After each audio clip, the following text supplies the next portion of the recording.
Halo Tribuners, Live Update Top 10 kembali hadir mengawali aktivitas Anda. Edisi kali ini kami akan menyajikan 10 informasi, baik dari dalam negeri maupun mancanegara yang tengah menjadi sorotan publik. Bersama saya Bima Maulana, kita jelang Live Update Top 10 selengkapnya. Pertempuran antara pasukan militer Rusia dan Ukraina terus bergulir. Sebuah rekaman drone beredar yang memperlihatkan adu tank Rusia dan Ukraina. Tampak satu kompi tank lapis baja Rusia diserang berkali-kali oleh tank Ukraina. Dikutip dari The Guardian, video rekaman itu dirilis oleh pihak angkatan bersenjata Ukraina. Perang pasukan kedua negara itu dikabarkan terjadi pada Kamis 10 Maret 2022. Pasukan Ukraina berupaya menghadang pasukan Rusia. Saat itu pasukan Rusia mencoba masuk melewati rute langsung ke bagian timur ibu kota Ukraina, Kiev. Akibat penyerangan ini dikabarkan Komandan Militer Rusia, Kolonel Andrei Zakharov tewas. Dalam rekaman tersebut tampak penyembur api berat yang ditandai dengan simbol O. Menurut mantan Marinir Amerika Serikat Rob Lee, taktik yang ditujukan Rusia sangat buruk. Sejauh ini ada sebanyak 164 tank Rusia telah dihancurkan, rusak, dan ditangkap. Sedangkan Ukraina kehilangan 47 tank dan 39 kendaraan tempur dari kekuatan yang lebih kecil. Di sisi lain, sejumlah pakar militer pun angkat bicara terkait rekaman video penyerangan itu. Mereka menilai video tersebut kredibel dan menunjukkan taktik dari pasukan Rusia. Pasukan Rusia mengerahkan lebih dari 20 tank dan kendaraan lapis baja. Mantan komandan tank dan tentara Inggris, Ben Berry, menjelaskan banyak tentara Rusia yang tidak terlatih dan merasa daerah itu merupakan lokasi yang aman. Нитро. Алло, Нитро для удара. Передаю. Нитро, я удар. Алло, Нитро, я удар. Слушаю тебя. удар я Нитро. 6-й полк почти потерял. Что? 6-й полк пока не могу доложить, пока собираю. Очень много потерь. Ждали. Голова колонны попала в засаду. Командир полка погиб. По остальным разбираюсь. Сейчас как разберешься, всех соберешь, мне доложишь, как понял. Оттуда били артиллерия, танки. С беспилотника, так я понял, Байрактары летает. По остальным сейчас потерям разбираюсь.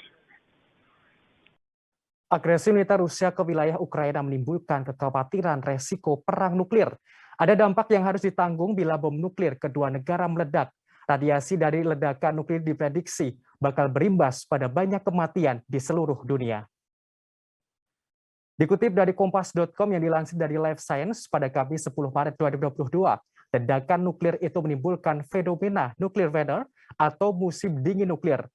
Ini artinya berbagai wilayah mengalami musim dingin berkepanjangan. Imbasnya, angka kematian akan meningkat, bahkan melebihi perang nuklir itu sendiri. International Compact to Abolish Nuclear Weapons mengungkapkan ledakan nuklir di udara berdampak ke wilayah yang lebih luas. Akan ada banyak kematian disebabkan oleh kebakaran, apalagi paparan radiasi yang intens maupun cedera fatal lainnya.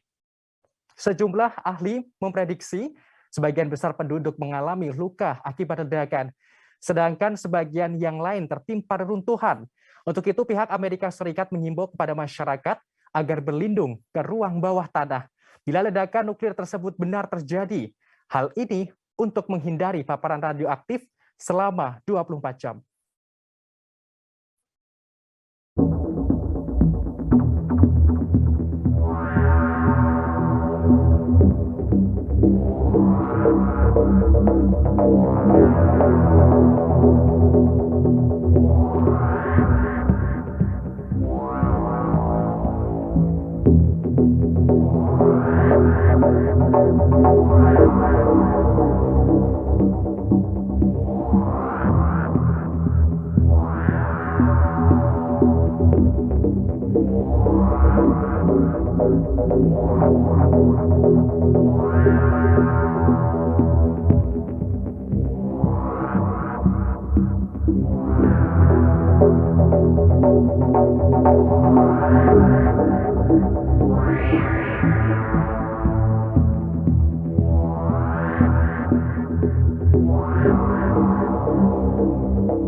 Sejumlah ahli militer internasional angkat bicara soal taktik serangan invasi Rusia ke Ukraina. Mereka mengaku bingung dengan taktik yang diterapkan. Disebutkan taktik Rusia sangat buruk hingga menderita kerugian cukup banyak seperti kehilangan sejumlah kendaraan lapis baja.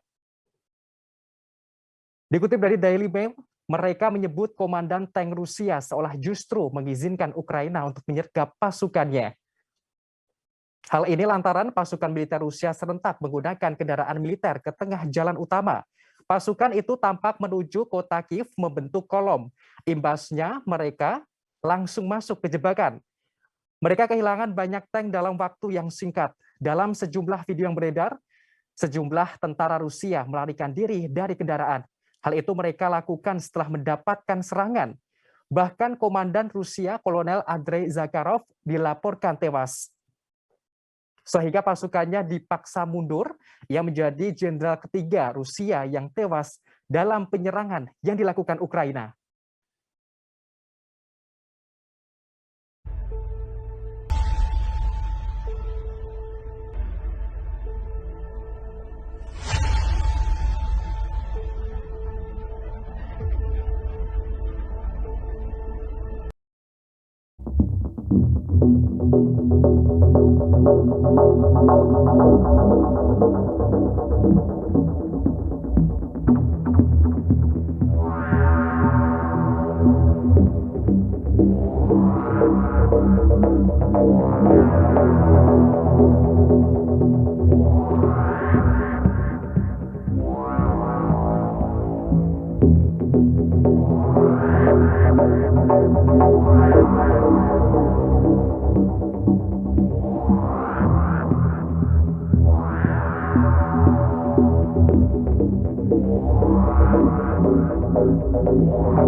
Wali kota Melitopol, Ukraina, Ivan Fedorov menjadi korban penculikan yang dilakukan pasukan militer Rusia.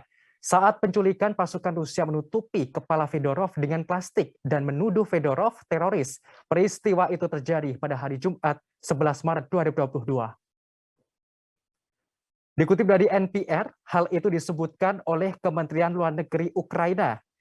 Penculikan wali kota Melitopol itu lantas diklasifikasikan sebagai kejahatan perang di bawah Konvensi Jenewa dan protokol tambahan. Diketahui konvensi ini melarang penyanderaan warga sipil selama perang. Sementara itu Parlemen Ukraina, wali kota Ivan Fedorov ditahan oleh sekitar 10 orang. Penahanan itu dilakukan saat Fedorov berada di pusat kota. Aksi penculikan ini terekam dalam sebuah video Diketahui video itu dibagikan oleh seorang pejabat senior di kantor Presiden Ukraina, Kirilo Timosenko. Dalam rekaman itu menunjukkan seseorang yang dikatakan sebagai Ivan Fedorov dibawa pergi oleh sekelompok tentara bersenjata.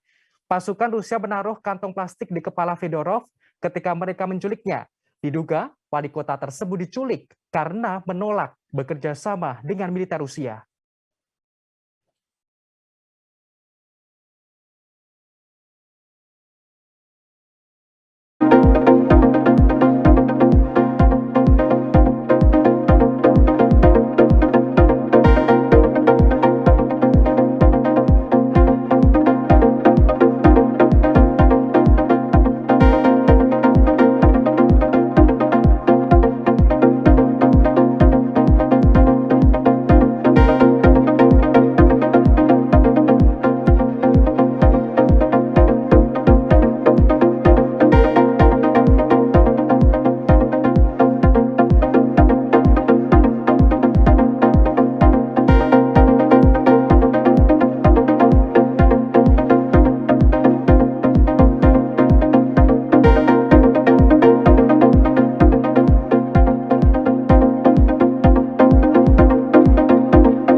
Seorang komandan Rusia bernama Jenderal Andrei Kolesnikov dikabarkan tewas di tangan pasukan Ukraina. Kolesnikov tewas saat pasukan militer Ukraina berupaya mempertahankan negaranya. Kabar itu mencuat setelah dikabarkan oleh pejabat barat pada Jumat 11 Maret 2022. Sosok Mayor Jenderal Andrei Kolesnikov sendiri merupakan perwira tinggi Rusia. Ia dipercaya sebagai komandan distrik militer timur. Tewasnya Kolesnikov menambahkan catatan menjadi 3 perwira tinggi Rusia yang tewas dalam kurun waktu 8 hari. Pasukan militer Ukraina yang terus maju dan pantang menyerah dinilai menjadi pukulan lebih lanjut bagi militer Rusia. Terlebih taktik pertahanan strategi yang diterapkan Presiden Ukraina Volodymyr Zelensky. Diketahui ada sebanyak 20 mayor jenderal Rusia yang mengambil peran invasi ke wilayah Ukraina. Mereka yang akhirnya tewas telah berada di garis terdepan. Kini dikabarkan pasukan Rusia mengalami penurunan moral yang signifikan. Hal ini lantaran faktor cuaca yang sangat dingin dengan suhu sekitar -9.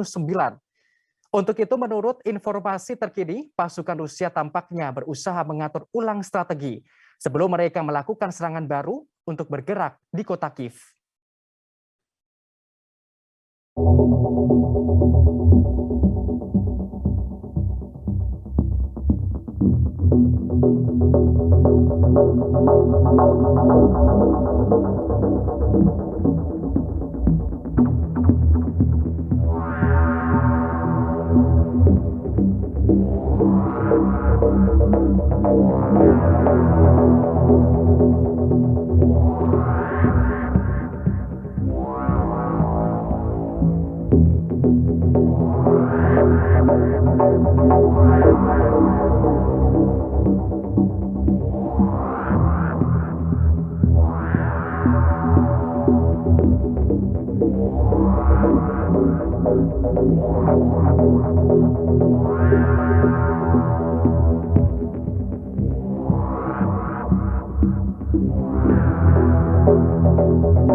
Pasukan Rusia terus menyasar serangannya ke kota terbesar kedua Ukraina, Kharkiv.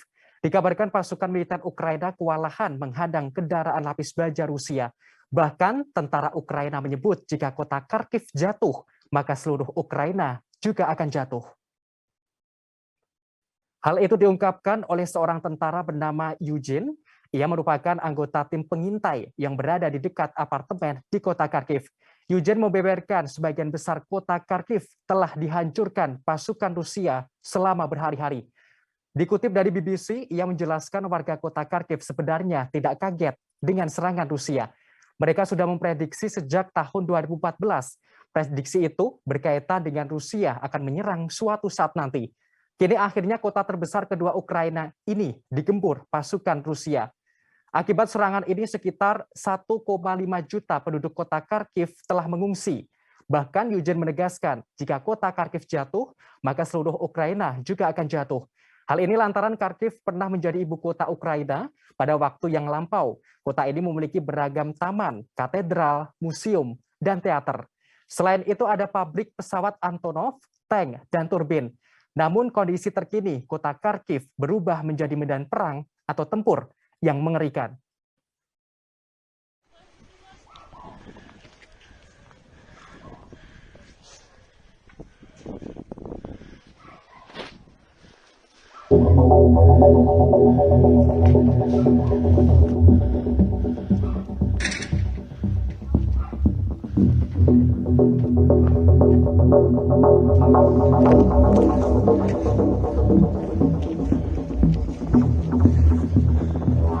А с этой стороны точно прилетел.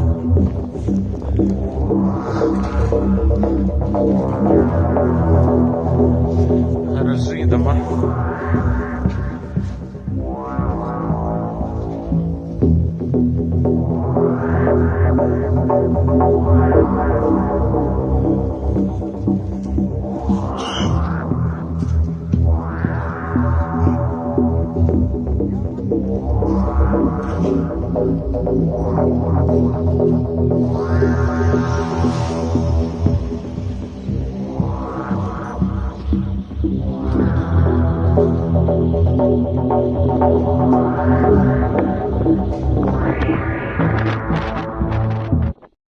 Beralih ke berita dalam negeri Tribuners, seorang emak-emak tewas saat mengantri membeli minyak goreng yang kini masih mengalami kelangkaan. Insiden ini terjadi di Kabupaten Berau, Kalimantan Timur pada Sabtu 12 Maret 2022. Diketahui korban mengantri di tengah kerumunan yang berada di depan minimarket. Dikutip dari kompas.com, emak-emak itu bernama Sandra, 41 tahun. Pada mulanya Sandra jatuh pingsan saat mengantri minyak goreng di sebuah minimarket. Sesaat kemudian ia mengalami kejang-kejang. Warga setempat pun lantas membawa korban ke RSUD Abdul Rifal Tanjung Redep. Namun nyawa Sandra tidak tertolong. Mengenai peristiwa ini Kapolsek Teluk Bayur AKP Kasiono buka suara. Saat ini minimarket belum buka.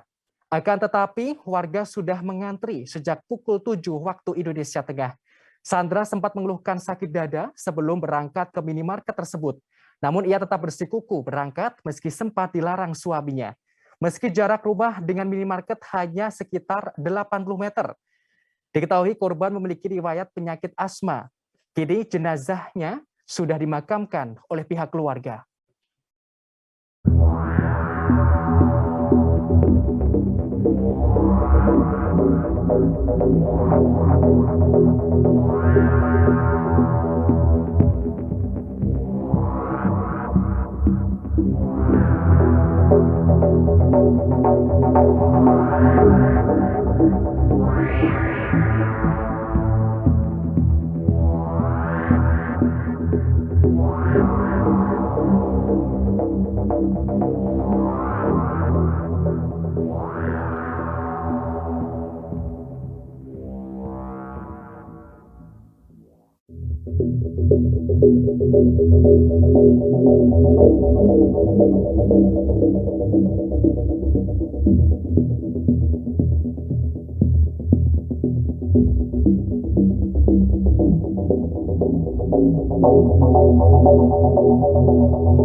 Peristiwa tembak mati yang dilakukan Densus 88 terhadap terduga teroris Dr. Sunardi di Sukoharjo memunculkan polemik. Kini pihak keluarga Sunardi mengaku kecewa dengan langkah yang diambil oleh Densus 88. Tindakan Densus 88 dinilai gegabah oleh pihak keluarga. Dikutip dari tribunnews.com, perwakilan keluarga Endro Sudarno menerangkan pihak keluarga akan menempuh jalur hukum. Pihak keluarga yakin Sunardi tidak tergabung dalam jaringan teroris. Kendati begitu, Endro tak banyak merinci soal upaya jalur hukum yang akan diambil. Ia mengungkapkan keluarga masih dalam suasana duka atas insiden ini. Sementara itu, Kepala Bagian Bantuan Operasi Densus 88 Anti Teror, Kombes Aswin Siregar, buka suara soal penangkapan Sunardi. Ia menjelaskan, saat proses penangkapan, Sunardi tidak melakukan perlawanan dengan fisiknya. Sunardi melawan dengan menabrakkan kendaraannya ke arah petugas. Saat itu petugas hendak menangkapnya. Akhirnya petugas mengambil tindakan tegas. Kepala Divisi Humas Polri Irjen Dedi Prasetyo menjelaskan petugas yang menangkap Sunardi sudah dibekali pemahaman diskresi. Hal ini berkaitan dengan situasi lapangan. Diketahui pihak kepolisian menduga lembaga kemanusiaan yang dipimpin Sunardi terafiliasi dengan Jamaah Islamiyah atau JI. Lembaga itu bernama Hilal Ahmar Society. Oleh polisi, lembaga itu bertugas merekrut hingga mendanai teroris JI untuk pergi ke Suriah.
Ritual pengambilan air dan tanah untuk dibawa ke Ibu Kota Negara atau IKN Nusantara telah dilakukan pada Sabtu 12 Maret 2022.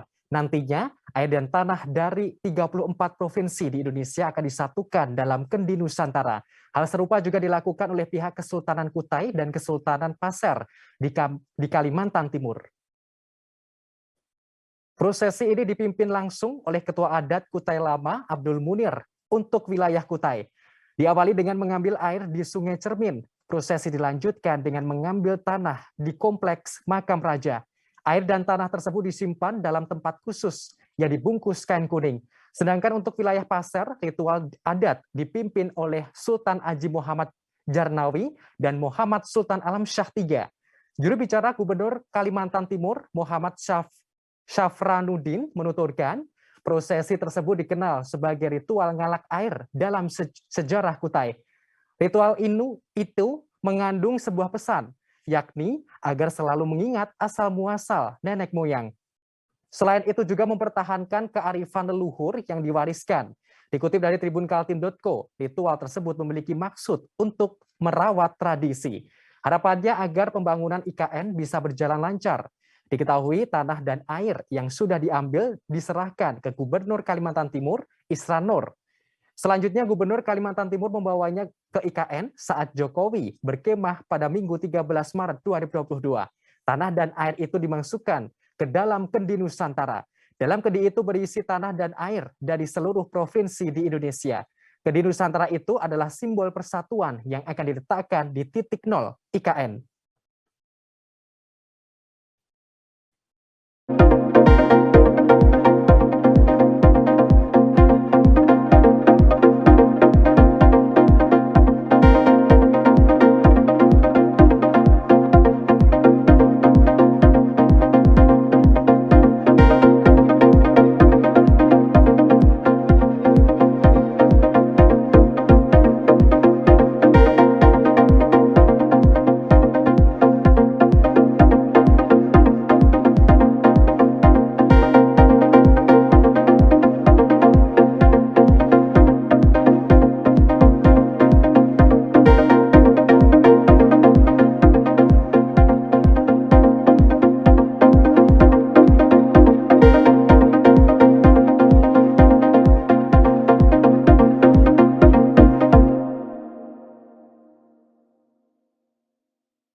Kawasan Dieng, Jawa Tengah kini kembali menjadi sorotan lantaran adanya ledakan di sumur bor pembangkit listrik tenaga panas bumi atau PLTP Geodipa.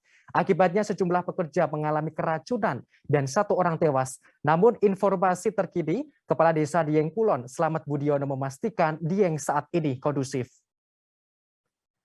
Sebagaimana yang terekam dalam video, ada kebocoran sumur bor PT Geodipa Energi Dieng seusai terjadi ledakan. Kemudian muncul asap dan kabut tebal menyelimuti lokasi kejadian. Dalam rekaman itu juga tampak terpasang garis polisi. Dikutip dari tribunjateng.com, insiden ini terjadi di Dukuh Pawuhan, Karangtengah, Batur, Banjarnegara. Sumur bor itu meledak sekira pukul 15.30 waktu Indonesia Barat. Relawan Rapi Banjarnegara, Wanidi, angkat bicara mengenai peristiwa ini. Sejumlah pekerja mengalami sesak napas. Mereka keracunan gas akibat insiden ini. Lantas mereka dilarikan ke Puskesmas Batur dan Puskesmas Kejajar. Wanidi menjelaskan 1 orang meninggal dunia. Kini korban yang selamat dalam kondisi membaik. Sementara itu, Kepala Desa Dieng Kulon, Slamet Budiono memberikan keterangan terkait situasi terkini. Ia menegaskan informasi yang mengabarkan Dieng mencekam tidaklah benar. Sekarang, Dieng saat ini sudah kondusif, sehingga wisatawan tidak perlu khawatir untuk mengunjungi kawasan Dieng. Pak Camat Kejajar beserta Pak Lurah Dieng hari ini melaporkan, detik ini melaporkan bahwa Dieng aman terkait dengan adanya bencana sedikit kesalahan teknis di Geodipa, sama sekali tidak ada pengaruhnya terhadap keamanan pariwisata Dieng. Silahkan dari manapun, wisman atau wisatawan asing, silakan tetap berkunjung ke Dieng tanpa terpengaruh berita-berita di medsos yang memberitakan bahwa Dieng tidak aman. Terima kasih.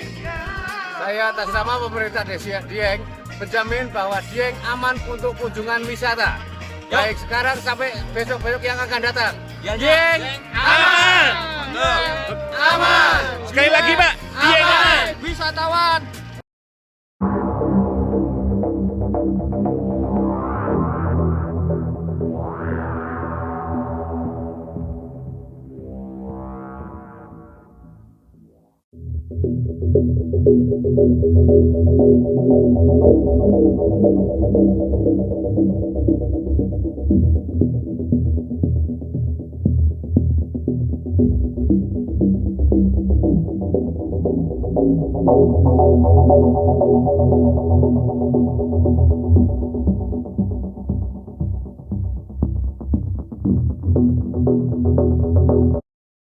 Informasi tadi sekaligus menutup perjumpaan kita dalam Live Update Top 10 kali ini.